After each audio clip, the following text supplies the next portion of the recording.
Hello, everybody. My name is Tim Finan from Granite Town Media. We are here today with Dale White, Chairman of the Water and Sewer Commissioners here in Milford. We are here to discuss a warrant article that's going to be on the ballot next month on March 14th. The warrant article 3.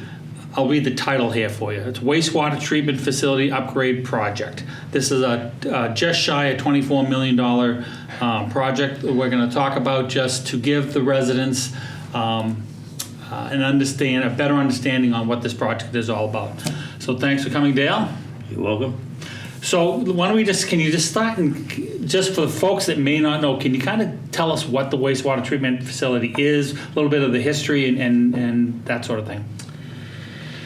Yeah, the wastewater treatment facility is located on the eastern part of our town, and it is adjacent to the Souhegan River. Matter of fact, the discharge of the wastewater treatment plant discharges into the Souhegan River, and it's at kind of the lowest elevation of our town. Thus, we're able to have gravity system in town. For the majority of our sewer infrastructure system, if you will, we do have 2 pump stations in town that are used to lift some of the sewage that are in the other low-lying areas up to the gravity system, and from there down to the sewage treatment plant. The treatment plant was built and put into operation in 1982, and that would constitute 41 years in operation. So we talk about it being in operation for 40 years. Just, it's a good round number. But it was designed and built back in 1980-81 when it was mandated by EPA to stop dumping raw sewage into the Souhegan River.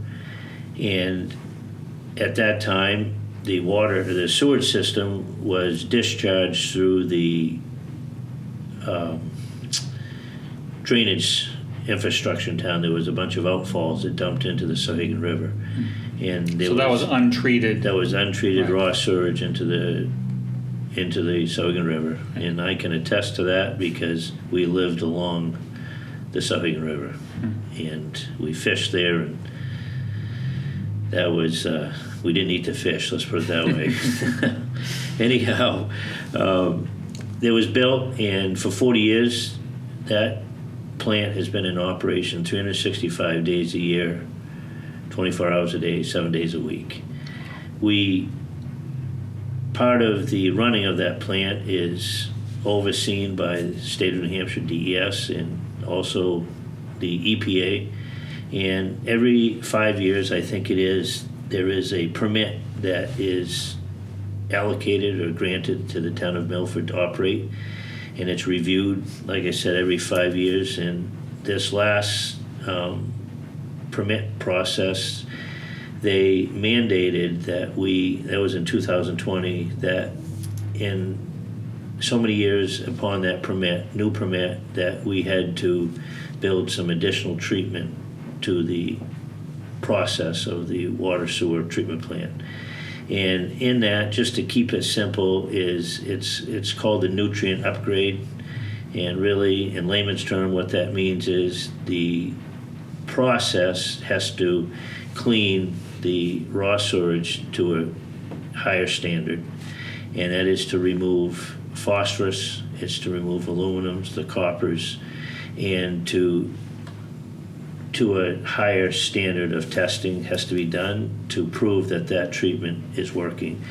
So we then, with that said, we had the opportunity from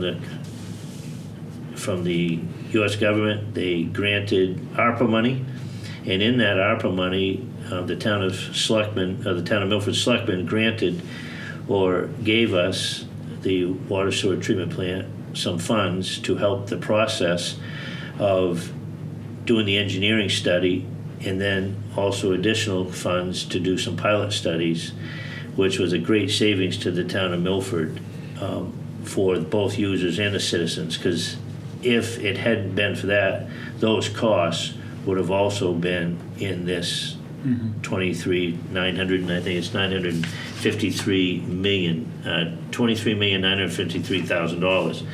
So that was a great savings for the town of Milford. Anyhow, with that said, the treatment that the pilot study did or showed to us was a tertiary system, treatment system that was agreed upon by both the engineering firm, which we had done business with Hoyle Tanner out of Manchester, and they participated and guided that whole system, or that whole engineering study. With that said, that treatment was agreed upon by the operators of our wastewater treatment facility, and that's what was agreed upon also by DES. They agreed to this process. It was, we felt, the best process for going forward. So in that process, an agreed process, we felt, with that said, probably if we were to just do that portion of the process treatment, which would satisfy our permit, we could probably get away with, and this is just some round numbers, probably around between $12 and $13 million that would take to satisfy the permit for the town of Milford, for the discharging back into the Sauhegan River. But I'm guessing you're going to say because you're going to have to dig it all up anyway. Right. Okay. Thank you. So in doing that, as I think as elected officials and voted on by the town of Milford voters, part of our job is to, satisfy our requirements by EPA and DES. But in doing that, we felt that we should do some additional engineering study and also look at the plant, and where is it at? Here it is, 40 years old. We just felt like we should really look at the whole condition of the plant. And in doing that, we just, from an engineering study, proved and unearthed that we really needed to do some upgrades, and now was the time to do it. So why do we do it now? A lot of this excavation, a lot of this upgrade is going to have a good part of our plant exposed. So now is the time to go ahead and fix from the bottom up. If we didn't do it, we would then at some point in time have to go back down right by some of the new components and replace some of the old components. It just didn't make sense. Right. So in spending a lot of time with our whole staff down at the treatment plant, the director and all our people, it was just prudent. It was good business to just do it and fix it all at once. So our first pass at this was about $28 million. And we said, as a commission, we just can't come up with that type of money. It's not fair. What can we do?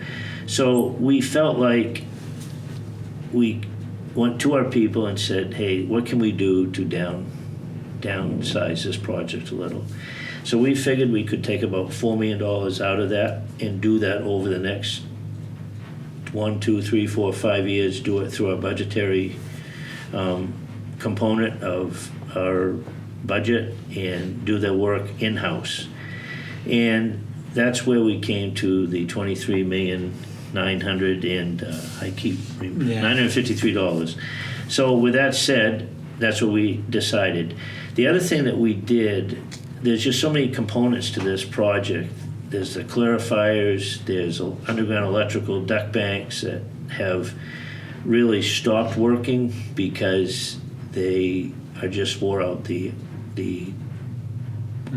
conduits, the wiring themselves, were in a kind of a low-lying area and water has affected them, so it just needs to be done. Yeah, I was going to interrupt and say that this plant is 40 years old, 40 plus years Correct. old, and it's It's been I've been down there. It's been maintained amazingly. It is. It's considering there haven't been any that I'm aware of major upgrades since the beginning. Well, we've done a number of major upgrades, and that's one thing I do want to point out. The users themselves has paid for every upgrade that's been done on that plant. That's what I was thinking at the time. Right. So one of the things that we just felt was to do this and do it right, this was the best way to do it at this time. Okay. So you said it's $23 million. Can you talk a little bit more about that? Are there any offsetting revenues, grants, and that sort of? Yeah. So one of the things that we looked into was, first of all, how do we pay for this? And right out of the gate, we knew that we were going to have to bond it, but there is a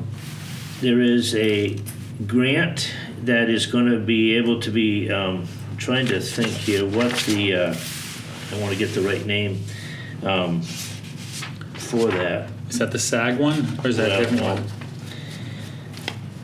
So it's called the CWSRF loan. There is a principal forgiveness of 15% right out of the gate, right off the top, which accounts to $3.6 million off of the $23.9 million. Then, of course, our neighbors to the west, the town of Milford, contributes. Town of Wilton. Town of Wilton, excuse me. Town of Wilton contributes, will contribute to this cost of the plant of 14.89%. Because they're users. Because they are users, okay. And they have been users from the beginning, and every upgrade that's been done to the plant, they have paid 14.89% for every upgrade for that plant. Also, there is the CWSRF interest rate for the remainder of the loan. We have been given a number of 2.536%. And then once the project is, if it's voted on at the town meeting in March, once the project has been approved by both DES and the EPA, we then can go ahead and ask for a SAG grant, which is a state aid grant. That is, I'm trying to think here what the percentage was of that. And I'm sorry to not have that. I have a number here. It was just under 3.5 million. Does that sound right? I think it is, 3.5 million. Yes. So that will give us the, I thought I had that right in front of me, and I'm sorry I don't. But anyhow, that is the grant that will be granted. We apply for it, and that is something that there is no guarantee that it is going to be given, but it is there at this time to get upon final approval at town meeting. And that's why that's not listed in the warrant article. That is correct. Because it didn't want to be misleading. That is correct. So there's potentially, it's not guaranteed, there's potentially another $3.5 million to come off of this warrant article. Yes, that is correct. The other thing is with the, like, how do we pay for this? One of the things that we did at the treatment facility, the commission, we discussed back and forth what is a fair way to pay for this. The original plant, the town of Milford, the citizens actually helped pay for. There was a huge forgiveness at that time by both the federal and then the state, DES. And then the town itself paid 5% of that plant at that time. So when we discussed how do we pay for this going forward, we kind of felt as a commission a 50-50 would be reasonable. 50% users paying, and then 50% of the tax base to pay the town of Milford. Upon that discussion, we then met with the town of Selectmen, and they came back to us and they felt that a 60% payment from the users and a 40% payment from the tax base they felt was a fair pay back. And then upon more discussion, we kind of settled. We felt that what was fair in the end was 55% would be paid by the users and then 45% paid by the tax rate. We had great discussions with the Budget Advisory Board, and we have their support. We have the Board of Selectmen support, 5-0, and back to the Budget Committee, Advisory Committee. That was a 9-0 vote of supporting us. We talked to also the CIP committee, and they supported us. They didn't take a vote on it, but they highly supported us in that respect. And one of the things that I did a little study, I did just some cost analysis on this project to discuss what would it be for a 55%, 45% cost of what the users would be and what the tax rate would be. On the tax rate of a $375,000 home,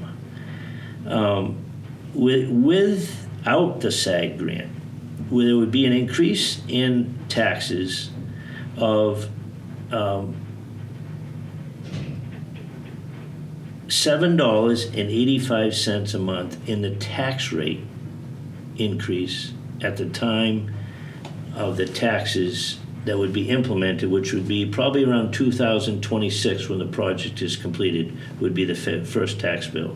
Okay. So an additional cost of $7.85 a month. And we're very aware, as all of us right now, that costs are high, and we don't want to add any more burden to any human being and any taxpayer, but that is a cost that would be implemented there. And then on the user side, there would be an increase without the SAG grant of $10.58 per month cost increase for a user that uses up to, I'm trying to think here what the per day usage rate is. I think it's 125 gallons a day.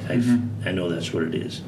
So granted, there is an increase in both taxes and the users, but we feel it's doable.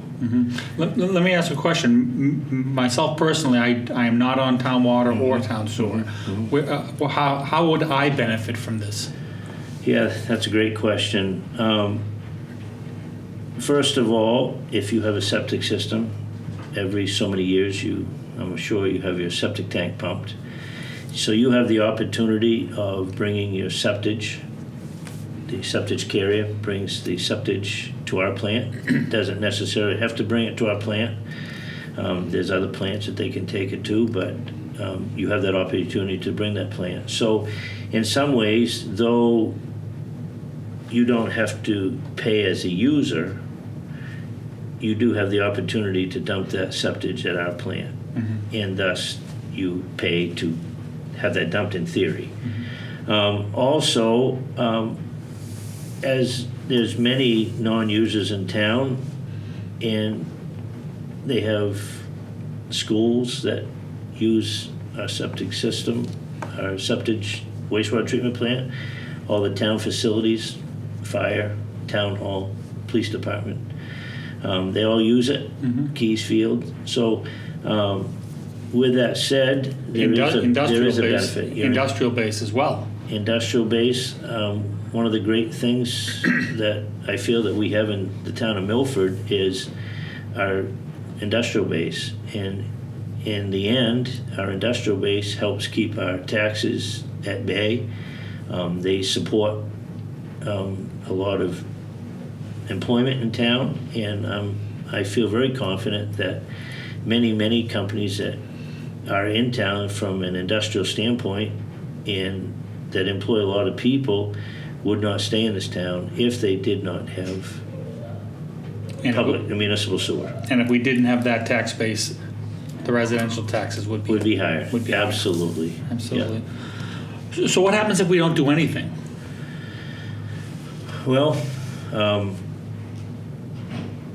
I guess we could get away with it for a year or so, but sooner or later we have to do it. It's we could tell, I guess, DES in Concord and an EPA in Washington that we're not going to do it, but the facts are we have to do it. If we don't do it, they have the right to fine the town of Milford, and they don't fine the wastewater treatment plant and the users. They fine the town of Milford and its entirety. So the selectmen will get the fine bill, not the water users or the water sewage treatment plant. So with that said, we have a responsibility as a town to do the right thing, and that is to, provide good water quality for our own town and for the future. And this water, so where does this water go when we discharge it to the Sauhegan right here? Right. Well, first of all, all the septage comes from Wilton down into the plant itself, which is down in East Milford, and it's processed and treated there, and it discharges back into the Sauhegan River. And as some of you have heard many times from me this last few months, maybe I'll say it one last time. The discharges into the Sauhegan River, and the Sauhegan River flows downstream into the town of Merrimack and discharges into the Merrimack River. We were told in the whole process of where this water discharges, we were told that there are 22 towns that discharge into the Merrimack River, and there's also 22 towns that discharge into the Merrimack River. So that starts, of course, up further north and continues down, coming down. And so we also discharge into the Merrimack River in Merrimack, and that water then flows to the Atlantic Ocean. But before it gets to the Atlantic Ocean, it continues down through Nashua. And one of the interesting facts is the town of Milford has its own gravel pack wells. We have 3 wells down at what they call the Curtis Well site. But we depend on Pennachuck Waterworks as our backup water supply. And we've used them a lot over the last few years just because we've had some droughts, and because of it, we weren't able to keep up with our water supply as we would like to have. So we've had to depend on Pennachuck Waterworks. So as this water goes ahead and continues down past Merrimack, down through Nashua, there's an intake on the south side of Nashua. And that intake is our water supply. So I think it's very prudent on Milford's behalf to send good, clean discharge water into the Merrimack River, since we're going to be partaking of it again. I agree wholeheartedly with that. That's good. So have we covered the basics? I think we have, right? I think so there's have. A lot more details. They're on the town's website. If somebody wants to look at the plans, the specifics of what's going to happen. Correct. Yeah, there's on the website there is a kind of a description that we used at town meeting. There's also a video, I think, that is there as well, that Jim Pooley, our water utilities director, gave a tour of the plant, and that's also on the website, and that's actually very interesting. And then, of course, there will be minutes from the town meeting, and I think there was probably discussion that's going to be on the website as well of both the Article 3 and all the discussion there, the presentation by Hoyle Tanner, our design engineer. Okay, great. So there's a lot of information, and I suspect you'd be happy to speak to anybody who has any further questions, or Jim would as well, I'm sure. Feel free to call, and Jim Pouliot probably even has more of the specifics than I do on at least the process, but we put a lot of time into it, I can tell you that. Okay. So again, this is going to be warrant Article 3 at this March's town election, March 14th at the high school. I think the polls are open 6 to 8. I think 6 a.m. to 8 p.m. Has been that way. Yeah. So I think that's everything. Thanks for coming by, Dale, and hopefully you just educated the entire town of Milford on everything they need to know about wastewater treatment. That's all I know. All right, thanks. Thank you.